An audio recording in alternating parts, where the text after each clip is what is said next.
heard about the dandy corporations, modern-day ghost towns, a company as large and as long-lasting as Dandy Corporated is bound to make a few mistakes, and when they do, it's often cheaper to just ignore them than to throw good money after bad. One such misstep was the Pirates Atoll, the resort in the Caribbean. It didn't start as a ghost town, of course.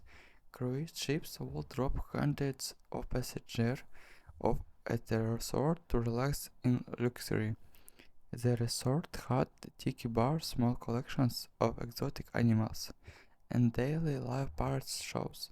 You can find these facts and even a few photos if you know where to look it up.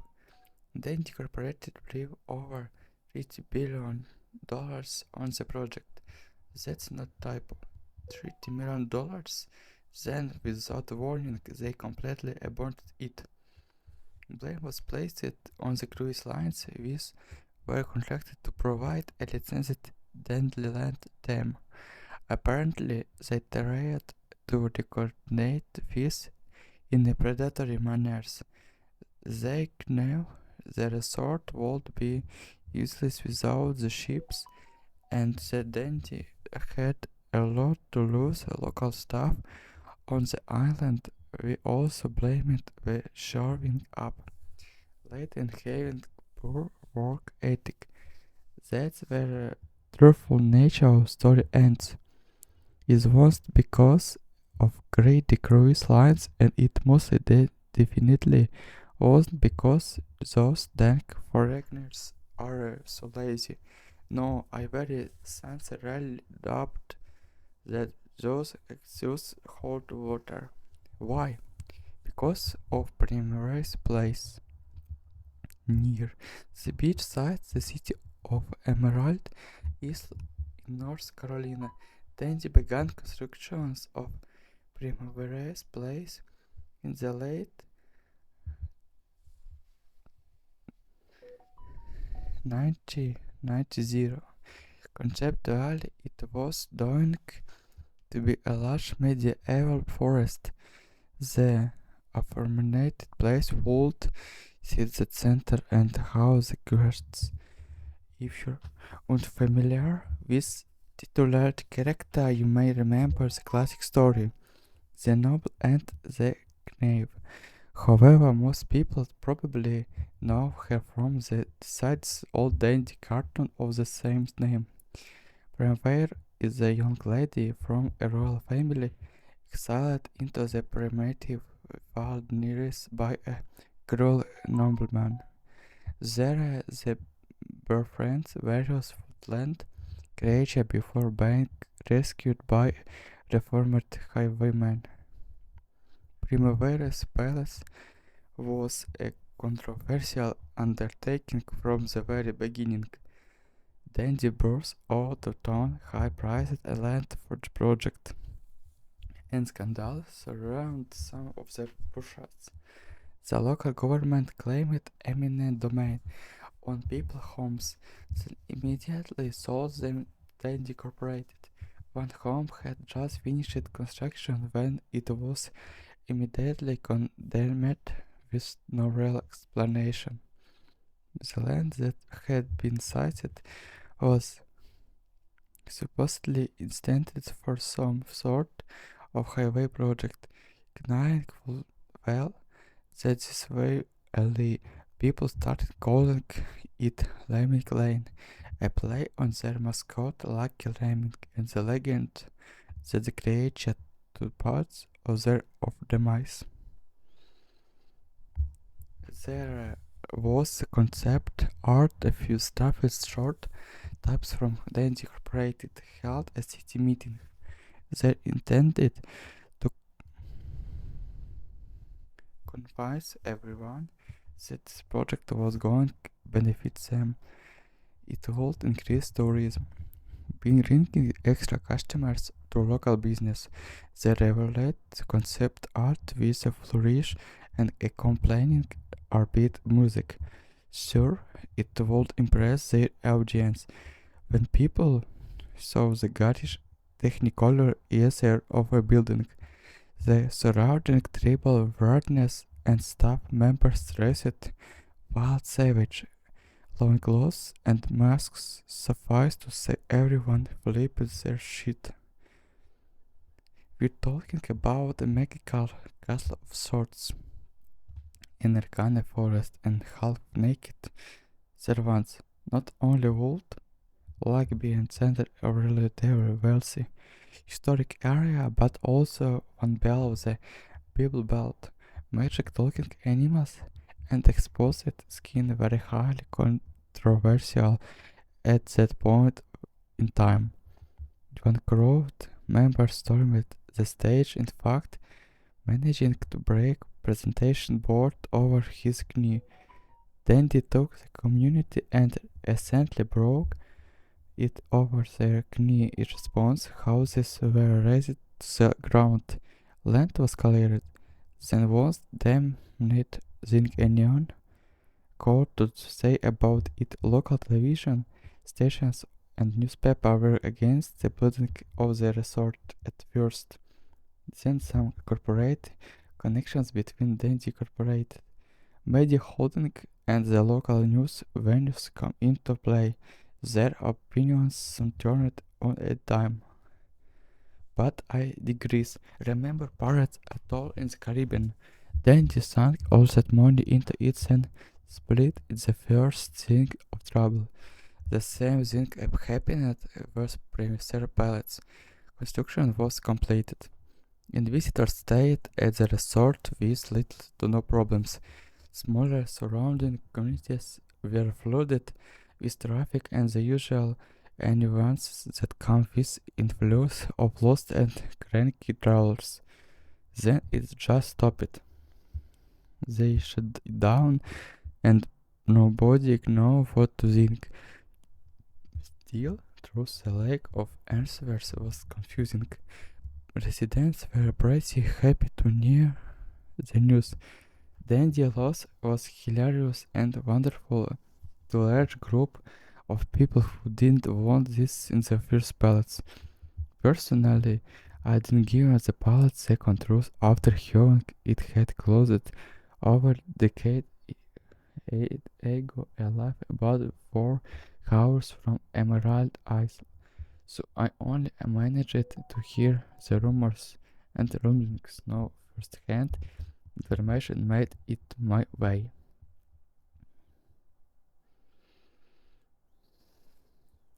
Then I found an article from a blogger who had explored the pirates atoll resort. He posted detailed descriptions of the crazy shit he discovered there. Everything left behind was smashed, the facet probably ruined, disgruntled former employees. Hell, maybe people come from miles around to wreck the place.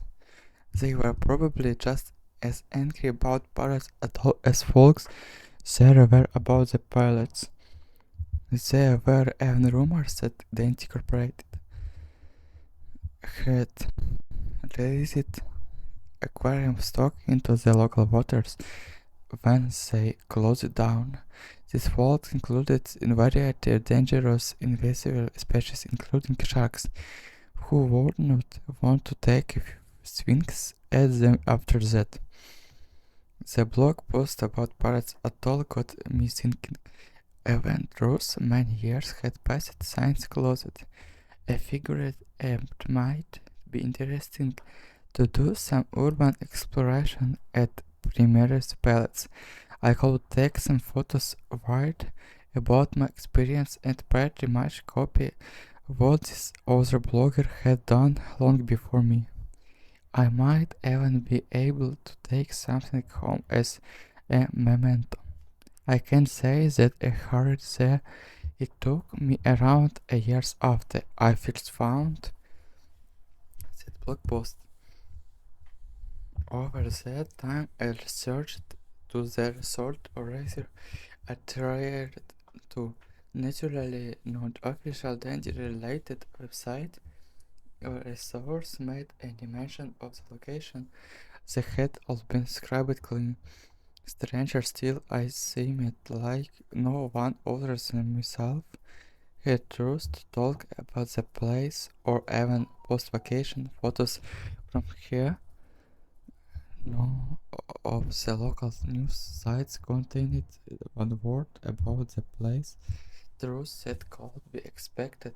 Signs they had all swung then you they could be allowed bring attention to the advertisement. More recently, learned the large corporations can actually ask search engineers to remove search results. From what I've heard, they don't even need to provide a good reason for the removal. Looking back on it, that's probably what happened. It's not that there were posts about the resort, but that their words were simply made inaccessible. So naturally, I could barely find the place in the end. All I had to work with was an old hell map I saved in the mailbag in 90s. It was part of promotional brochure that had been sent out to people who had recently been to Dandyland. My family had visited the park in the late 80s, so we were on the list. I hadn't intended to keep the brochure, but I got shoved into a box with my childhood comic books. I only remembered it existed a few months into my research and has it took me a couple weeks to get around to visiting my parents and finding where it had all been stored. After I found the map, I was sure the difficult part was over. However, on my way to the resort, I found that the locals weren't going to be any help. Most were transports who had moved to be beach in recent years.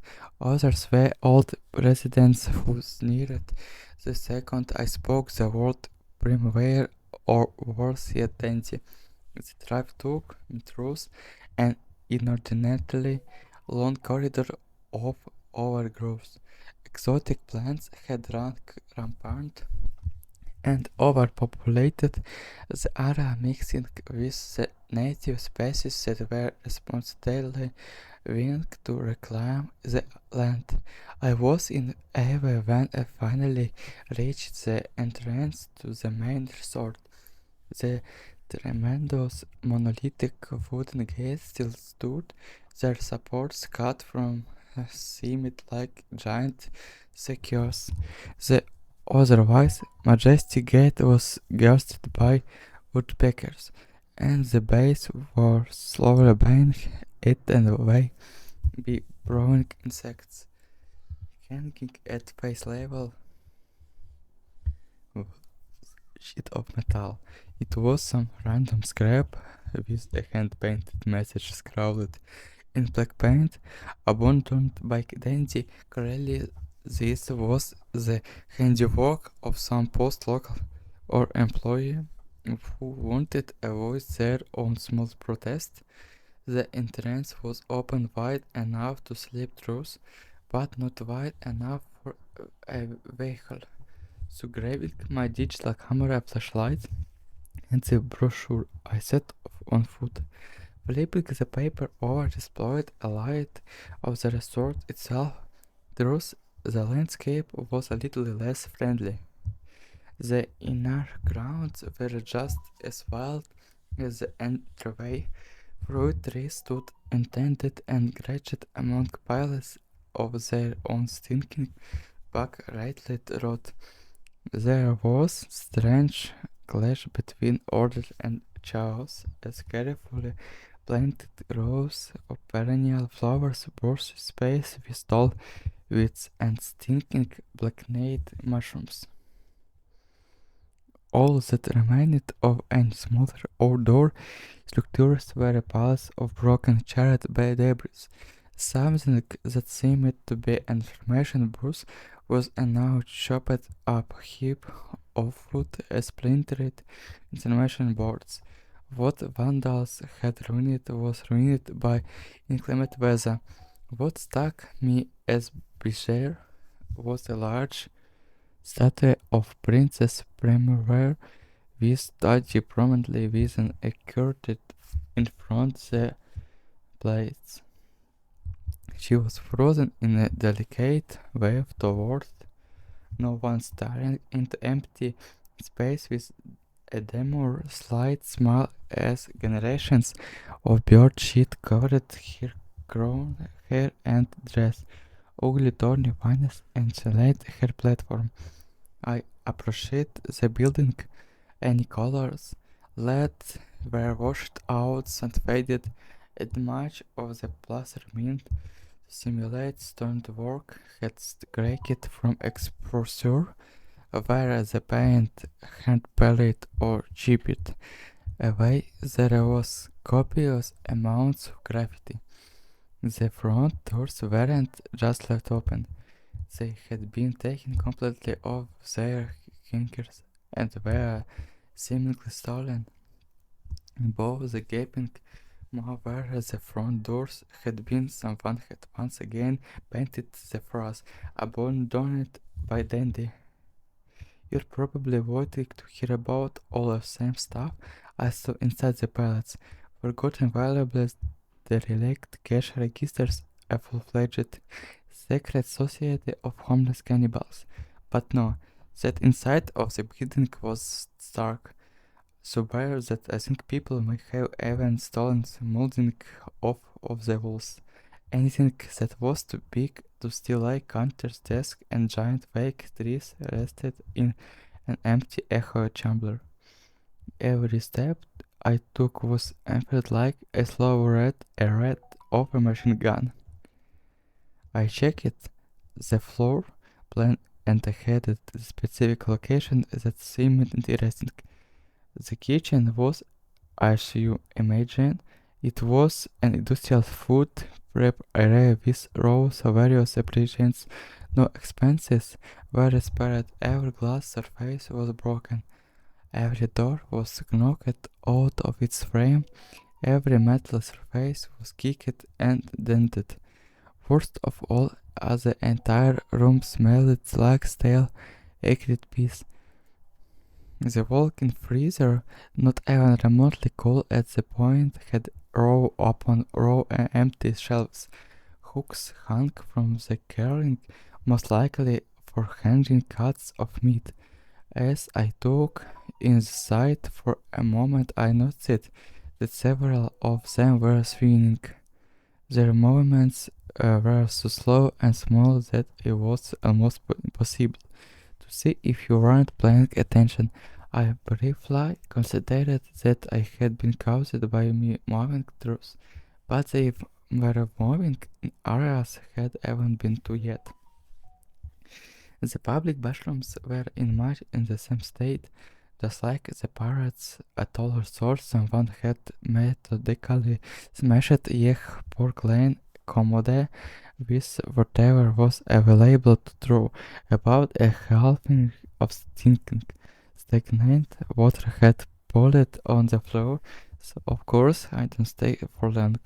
What's all these toilets and sinks and the bidets? Yes, I went in there.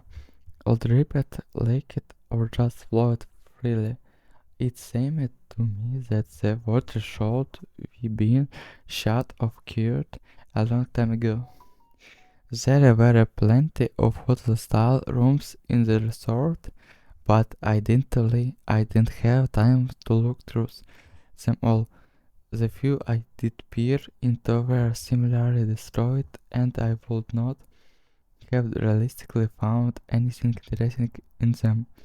I thought I could hear television or radio in one room, since it almost sounded like there was conversations going on inside. It was like a whisper, but looking back in cold feet just been my own breathing and churn in the silence. Maybe it was entirely a trick of the mind. It sounded like an exchange between the voices. I don't believe in it. Nearly in the entire replay. I didn't know that. I called know that. Father told you. Nearly in a daily replay, similar to vaping.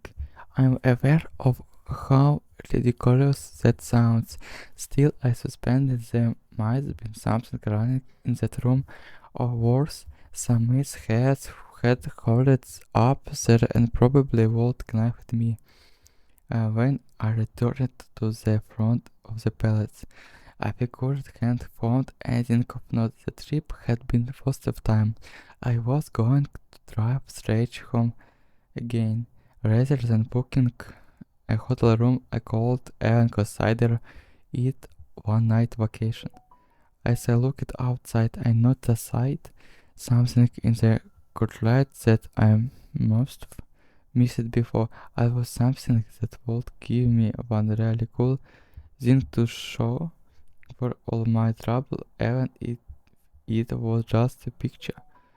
A like statue of a python, maybe 50 feet long, sat curled up and sunning itself on a large gravity-covered rock. It was almost time for the sun to set, so light was falling onto it in the perfect way for a photograph.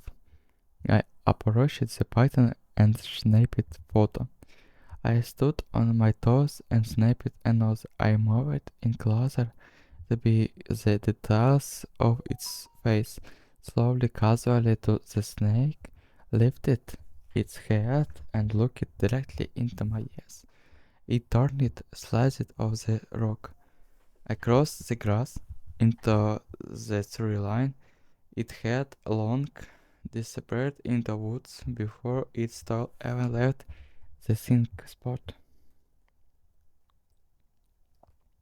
The incorporated had released all of their exotic animals onto the ground, right?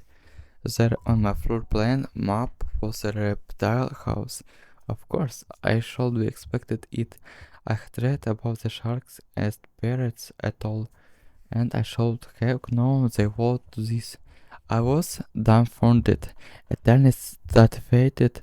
My mouth must been hanging open the longest time before I came to my senses and snapped it shut. I blinked, stepped flee for a moment, snake backed towards the pallets. Away from snake, even truth, I was gone.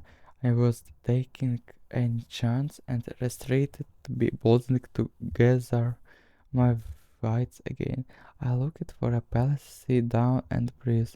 I had always had unrealizable fear or snake.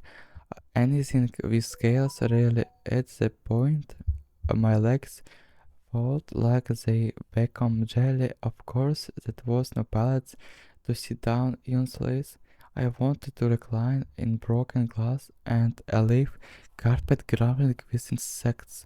I could haul it myself onto a desk, but it probably would collapse from age.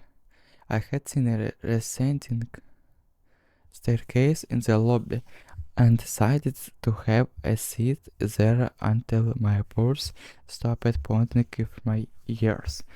The stairs were far enough from the front of the building to be somewhat clean, other than a startling accumulation of dust. I pulled a wedge of metal off the wall and used it as an improvised seat cover. Once again, I had been planted with the abundant by Dandy. Mod I had become accustomed to. The stairway led down a below ground level of the building. Using my flashlight, I could see that the stairs ended at the metal mesh door with a padlock. A sign on the door real thing, unlike the hastily scrawled ones, read mascots only. Thank you. That perked up spirits for two reasons.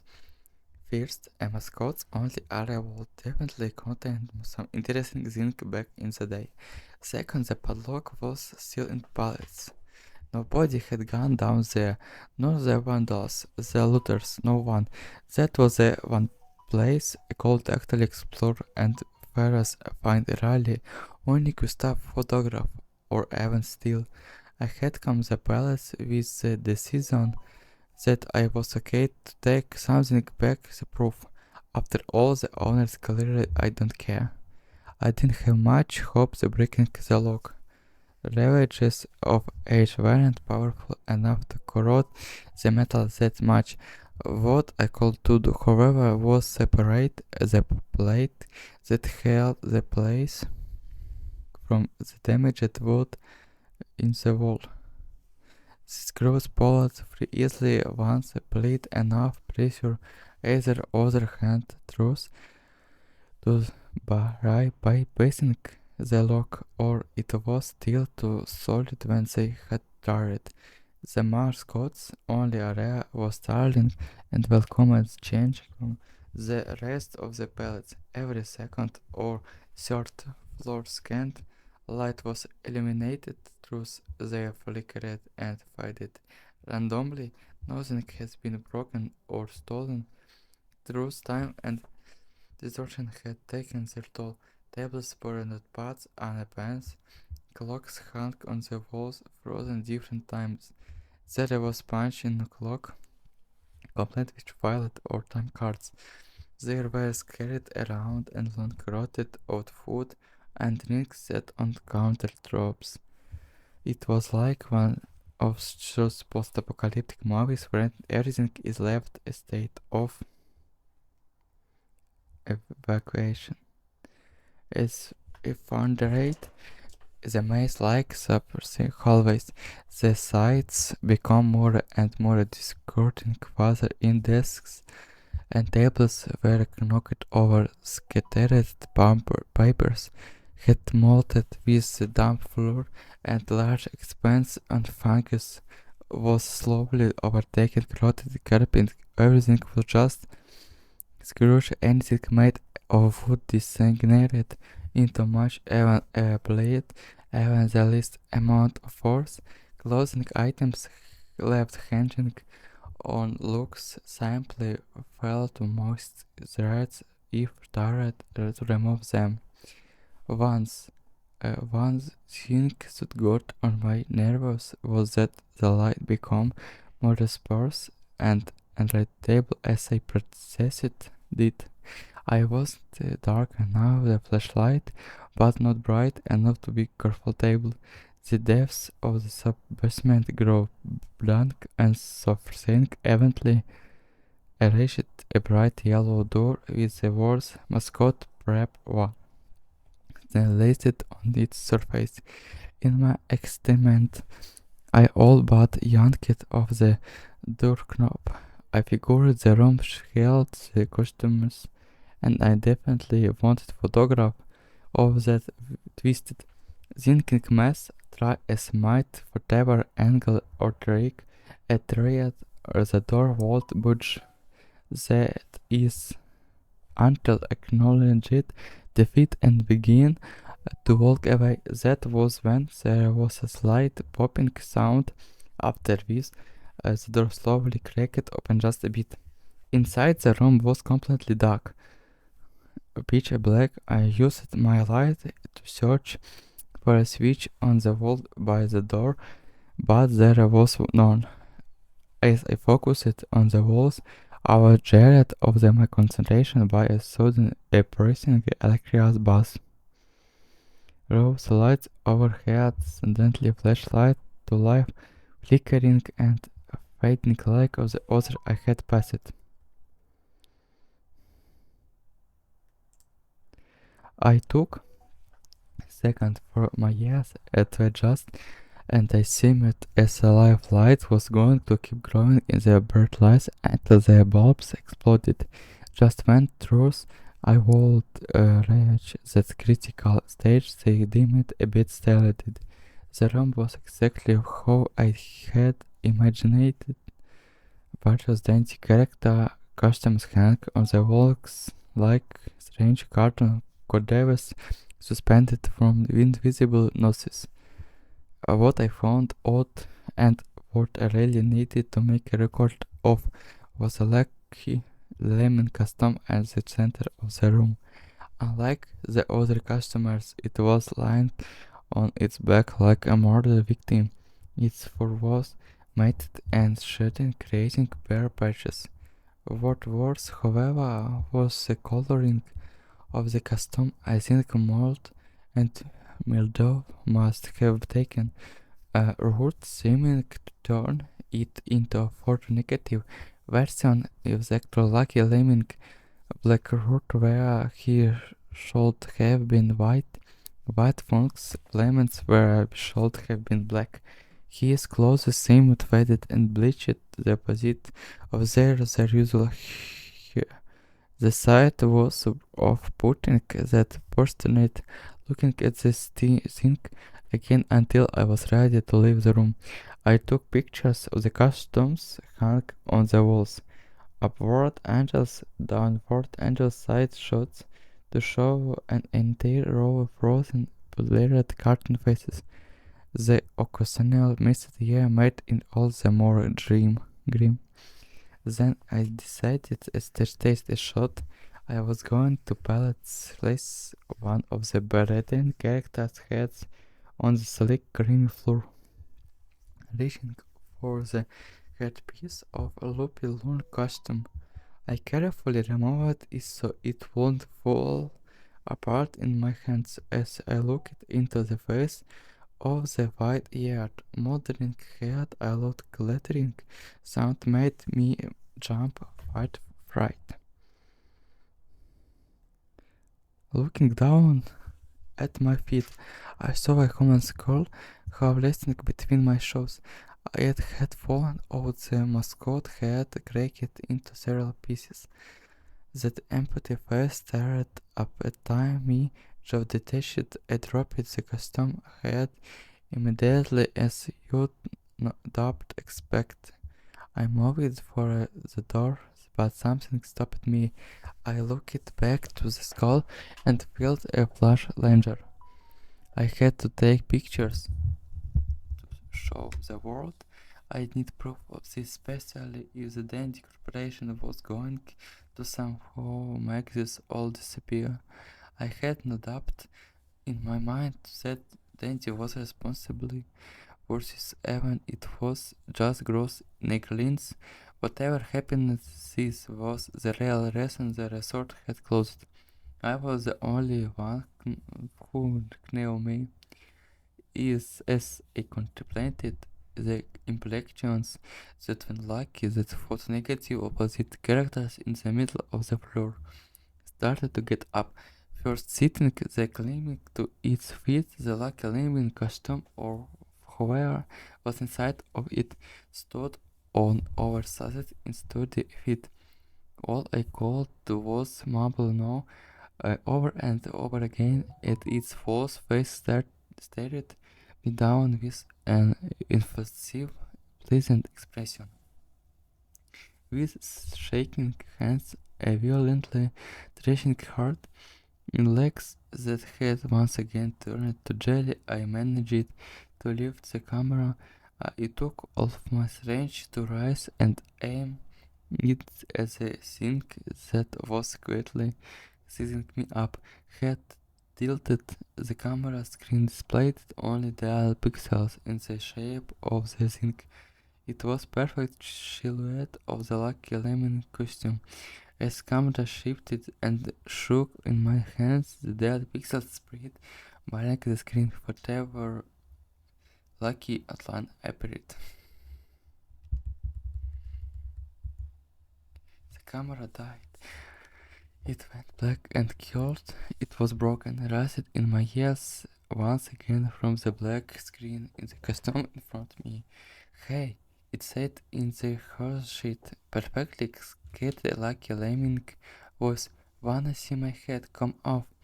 It started to pull at its own head, working clumsy, glove-clad fingers around the surface of its neck with glowing, impatient movements. It was likely watching a founded man trying to pull himself free from predator jaws.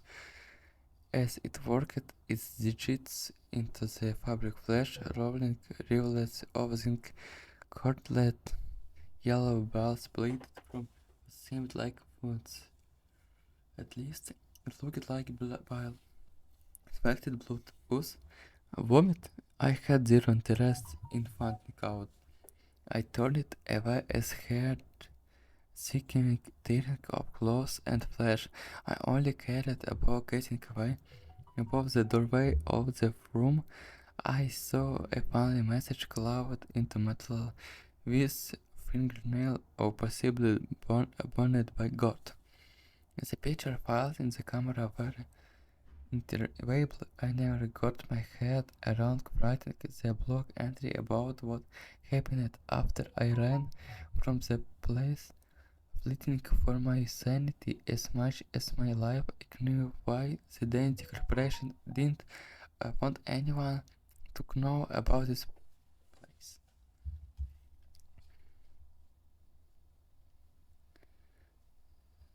They didn't want anyone like me getting in because they didn't want anything like that getting out.